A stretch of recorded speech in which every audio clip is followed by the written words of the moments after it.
কুরবানি দাতা যদি নিজে জবাই করতে পারে, জবেহের আহকাম সমূহ জানে, তাহলে নিজের হাতে জবাই করা হলো উত্তম। নিজের হাতে জবাই করাটা হলো উত্তম। হ্যাঁ, যদি জবেহের আহকাম না জানে, তাহলে যিনি জানে তাকে দায়িত্ব দিতে পারে, কিন্তু নিজে কুরবানির পশু জবাইয়ের সময় উপস্থিত থাকা। হযরত আবু সাঈদ খুদরি রাদিয়াল্লাহু তাআলা আনহু থেকে বর্ণিত, রাসূলুল্লাহ সাল্লাল্লাহু আলাইহি ওয়াসাল্লাম হযরত ফাতেমা রাদিয়াল্লাহু তাআলা আনহাকে বললেন, ফাতেমা, তোমার কুরবানির পশু যখন জবাই করবে তুমি সামনে উপস্থিত থেকো, কেননা কুরবানির পশুর রক্ত মাটিতে পড়ার সাথে সাথে আল্লাহ তোমার পিছনের সব গুনাহ ক্ষমা করে দিবেন। হযরত ফাতেমা রাদিয়াল্লাহু তাআলা আনহা বললেন, ইয়া রাসূলুল্লাহ, এই ফজিলত কি শুধু আমাদের জন্যে?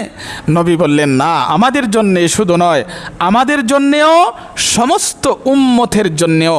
সুতরাং কুরবানির পশু যদি নিজে জবাই করা যায়, তাহলে নিজেই জবাই করাটা উত্তম।